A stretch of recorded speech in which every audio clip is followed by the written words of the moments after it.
Everybody, welcome back to my YouTube channel. Today is day 17 of our summer craft challenge, and our prompt is to use punches. So that is what I have done. I don't have a lot of punches anymore just because of having a silhouette and a manual die cutting machine.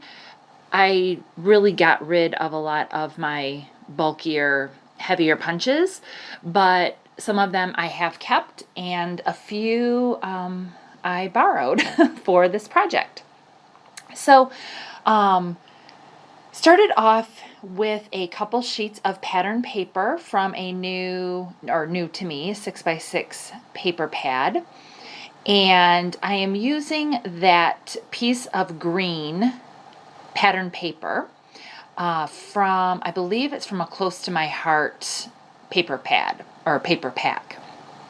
And while I had punched a few shapes, or a few labels rather, out of the background, there was still plenty of paper to use for the background. So I just covered up those holes with some pattern paper. Excuse me. Sorry that you have to look at the cut on my finger. I have tried to put a Band-Aid on it. It's a cut from a blister when I was kayaking, and a Band-Aid will not stay on that portion of my finger. So I apologize. So here I'm bringing in a border punch, and it's a little scallop border. And this is either from Stampin' Up! Or Fiskars. I can't remember it. This one is actually one of the ones that I borrowed. So I thought, because I didn't have an actual border stamp that cuts out both sides at the same time, I thought I would try and make my own two-sided border punch. And try to mirror the sides and line up the scallops. So I do the job the best I can, and I don't mind the results. I do end up changing it a bit, but I still use the scallops. So this is a picture of my husband and my daughter and one of her friends at our cottage. They had just finished, or were just getting ready to start, a bocce ball game. It's this fun little yard game that the kids seem to like. So it was just a quick little story to show, to capture that memory. So here I am using a scalloped square punch. Again, this is one that I have borrowed. And I was thinking that I would use this design to anchor 3 of the cluster points. And the square punch that I had used, I thought fit inside the scalloped square, but it doesn't. And so I thought, well, worst case scenario, I would just trim it down, no big deal. But it ended up not being the direction that I went. So as you can see here, I have now come back. I have turned my background paper so that the grass is down below and not floating in the sky. And I have separated that scalloped blue border up top, and I'm going to flank that yellow border strip with the 2 scalloped pieces that I punched. So I don't know if you can tell, but the polka dot background paper that you saw me put down, it is from an Echo Park summer collection, and it is circles that are cut in half so that they're two-toned circles. And I actually ended up having a lot of the same colors that matched. And so what I'm going to end up doing is mimicking those circles that are in the pattern paper with the punches. And I really like the result. It's busy enough that it keeps your eye moving around the paper, but it doesn't distract from or add to more busyness. So the papers that I am using are from, I believe, Echo Park, Close to My Heart, and that could be it. I think it could be it. Yes, if you really need to know, leave me a comment below and I will find out where those papers came from. So here what I've done is I've just punched out a few more circles with the circle punch, and I've just cut them in half because I just needed half of it. And then the nice thing about these circle punches, hold on, I'm trying to think what I'm doing here. Oh yeah. The nice thing about using these circle punches is that it all lines up. When you cut a circle in half, you can line it up on the larger piece or the solid piece. So I just kept one of the circles a full circle and then went and cut the other circles in half, as you have seen me do. What I will end up doing is some of those papers that have stripes on them, I will seesaw them back and forth so that they aren't all going in the same direction, and I think it just gives a little bit more movement to the design. So here I am just mounting my photo. I actually ended up, it looks like a triple mat, but that's because there's a white border around the photo, but it ends up being a double matted photo. And it will go down there on the bottom 2/3 of the layout. And I am just going to place the circles across that edge, and some of them I will put on foam squares, and some I will adhere directly to the back of the paper or to the background. So because I know I'm going to pop some of those circles up, I thought it would be best if I also popped my photo up. And that's what I will end up doing, or that's what I have done. So to bring your eye and give it a little reason to move around the layout, I wanted to add something to that top upper right corner. And so I know that there's a lot going up there with the pattern paper, but I think that royally blue, or that deep purplish blue paper of the circle really draws your eye up there anyway. And so I thought, you know what, I'm going to leave it up there. I know there's a lot of pattern, but I liked it. So I'm just rotating, as I said, the circles on that lower seam so that they're not all going in the same direction. And I'm using my adhesive, the Kokuyo adhesive on that foam. It's not my favorite to use on foam, but I was traveling and didn't have what I normally would. And it's not that it doesn't hold it, I just thought it's kind of like a waste, but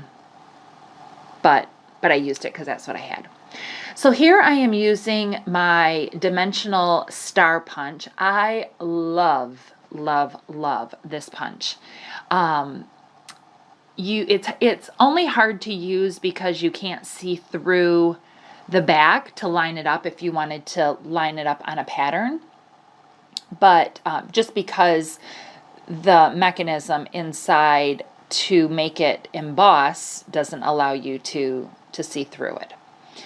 So here I've decided that I needed to add another element of scallops because I only really have scallops up in that top and I wanted to bring that down. So I used a little scrap of the blue paper that I had left because I also used that as a mat on my photo.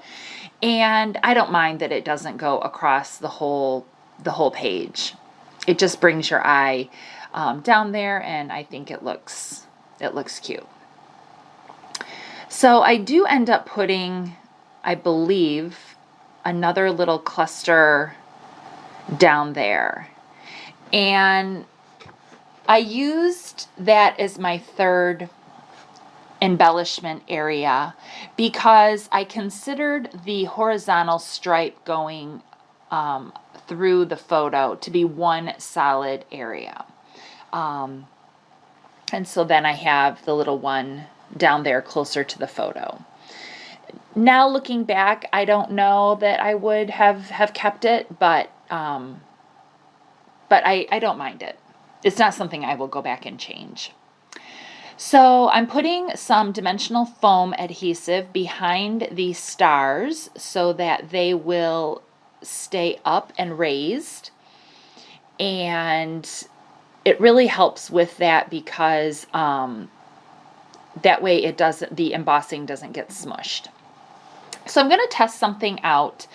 This isn't a traditional washi tape that I have. It's more of a plasticky type washi tape, and it really matched the yellow that was in the paper, but it was slightly off in tone to the paper, the yellow paper that I already had on the layout. So I decided to use a piece of scrap paper and put some foiled, to put some glitter washi tape down, and then that wood grain with a foil gold stripe through it. And I'm going to use my label punch to punch out labels, sorry for being off screen, that will go in each of the clusters. And I really like the pop of glitter that the washi tape affords me in those little clusters. And then I don't know why, but I really end up liking that dark brown color that is on the washi tape that I'm punching right now. I'm using the smaller of the three labels for that. I really like the dark brown in this layout, and it kind of caught me by surprise. I don't add any more dark brown other than what is in that little bit of washi, but I really like that. It was just a very, very subtle color, but one I like. So that is another way. I know we have all seen people do this on, processed videos or layouts or, however you watch people get their crafting on, that people, will put washi tape on a, piece of paper and then, punch it out. So I'm certainly not inventing anything here, but it is another way to get more color on your layout in a fun design way. So I found this sticker. This is a Hip Kit Club exclusive from a million moons ago, and it says Good Life. And I'm going to put this on a piece of cardstock because the word life, you can see through it. And I didn't want the pattern of the polka dots to come through because I just thought it would be too hard to read. So I'm going to do my best, and I do fiddle with this quite a bit.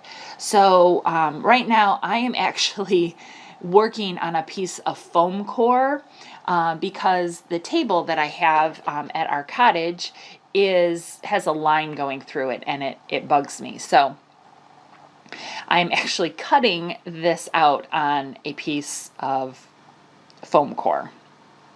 So I'm not actually cutting on my desk. I'm cutting this on that piece of foam.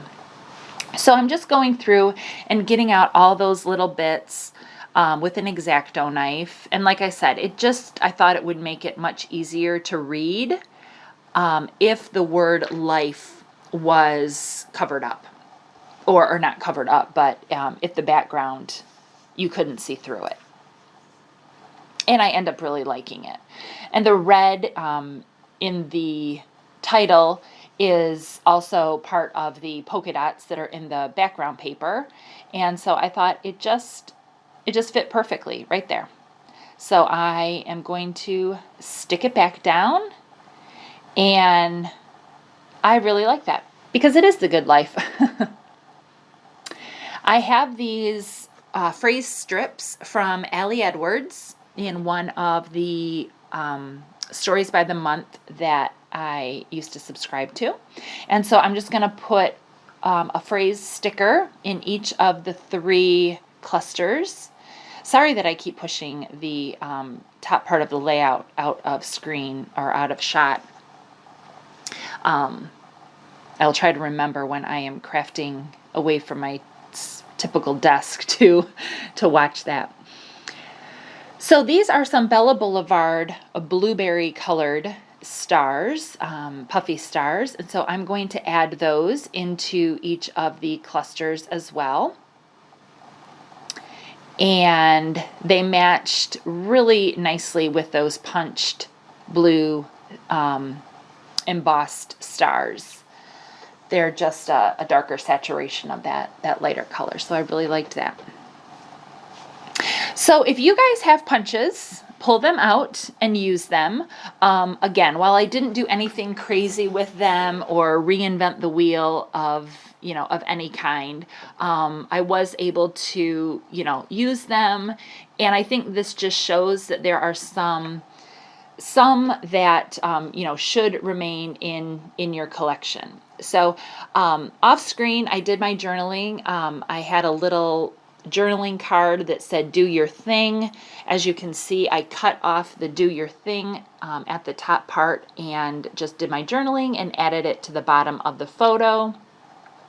Here I'm going to put some color shine on there, and then off camera I do believe I date it, and that will be it for day 17. So thank you so much for popping in. Please give this video a thumbs up, and if you have not already, please subscribe. Thank you.